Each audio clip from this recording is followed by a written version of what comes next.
क्या भगवान राम की कोई बहन भी थी? दोस्तों, रामायण की कहानी कई युगों से सभी लोग सुनते आ रहे हैं एवं पढ़ते आ रहे हैं, जिसमें हमने राम और उसके भाइयों के प्रेम के बारे में विस्तार से जाना है। लेकिन हमने राम की बहन शांता के बारे में बहुत ही कम सुना है, या यूं कहें कि सुना ही नहीं है। आज हम आपको शांता के बारे में बताने वाले हैं, जिसके बारे में किसी को भी स्पष्ट रूप से जानकारी नहीं है। आखिर कौन थी शांता और उसका उल्लेख क्यों नहीं है और किस कारण से उनका त्याग किया गया था? महाराजा दशरथ एवं रानी कौशल्या अयोध्या के राजा रानी थे।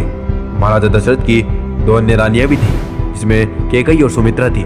सभी लोग जानते हैं कि उनके 4 पुत्र थे, राम, लक्ष्मण और भरत और शत्रुघ्न। लेकिन ये बहुत ही कम लोगों को पता है कि इन 4 लोगों के अलावा भी उनकी एक बड़ी बहन शांता भी थी।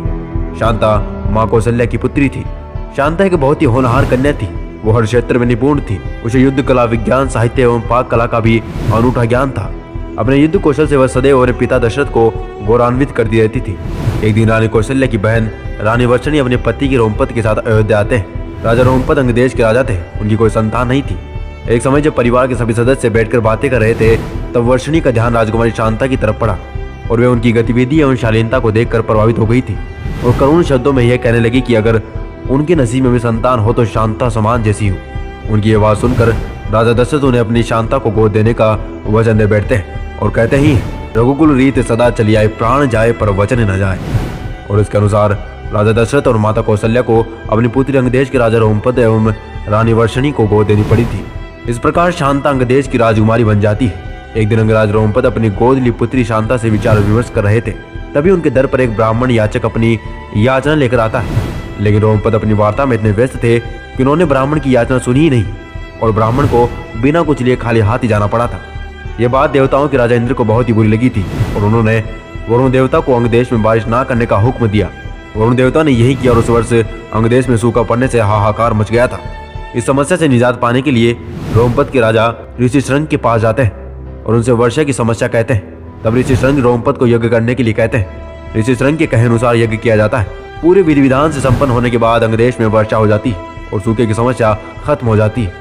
ऋषि श्रृंग से प्रसन्न होकर अंगराज रोमपद ने अपनी पुत्री शांता का विवाह ऋषि श्रृंग से करवा दिया था।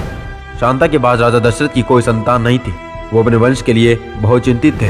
तभी वे ऋषि श्रृंग के पास जाते हैं और उन्हें पुत्र कामाक्षी यज्ञ करने का आग्रह करते हैं। तब अयोध्या के पूर्व दिशा में एक स्थान पर राजा दशरथ के लिए पुत्र कामाक्षी यज्ञ किया जाता है। इस यज्ञ के बाद प्रसाद के रूप में खीर रानी कौशल्या को दी जाती, जिसे वे छोटी रानी कैकेयी से बांटती। बाद में दोनों रानियां अपने हिस्से में एक एक करके सबसे छोटी रानी सुमित्रा को दे देती, जिसके फलस्वरूप सुमित्रा के 2 पुत्र लक्ष्मण और शत्रुघ्न होते हैं और रानी कौशल्या को दशरथ के ज्येष्ठ पुत्र राम की माता बनने का सौभाग्य मिलता है एवं रानी कैकेयी को भरत की प्राप्ति होती है। इस प्रकार शांता के त्याग के बाद राजा दशरथ को 4 पुत्र प्राप्त हुए थे।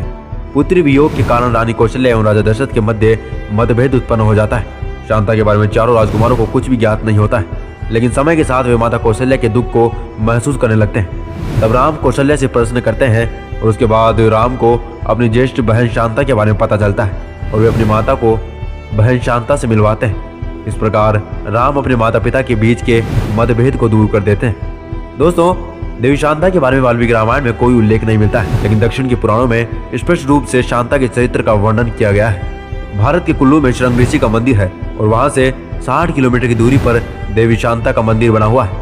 कहा यह भी जाता है कि राजा दशरथ ने पुत्र प्राप्ति के लिए देवी शांता का त्याग किया था। वैसे तो देवी शांता एक परिपूर्ण राजकुमारी थी, लेकिन बेटी होने के कारण उनसे वंशवृद्धि एवं राजकार्य पूरा नहीं हो सकता था, इसलिए राजा दशरथ को उनका परित्याग करना पड़ा था। दोस्तों, रामायण एक ऐसा ग्रंथ जिसमें सभी रिश्तों की गहराई, मर्यादा एवं सबसे अधिक वचन पालन का महत्व बताया गया है।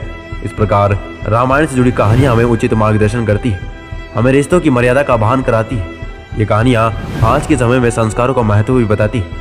अगर आपको देवी शांता की ये कहानी अच्छी लगी हो तो वीडियो को लाइक और सब्सक्राइब करना बिल्कुल ना भूलें और इस वीडियो के अंत तक बने रहने के लिए आप सबका दिल से धन्यवाद। मिलते कल ऐसी रोमांचक दिलचस्प वीडियो के साथ, तब तक के लिए ओम शांति।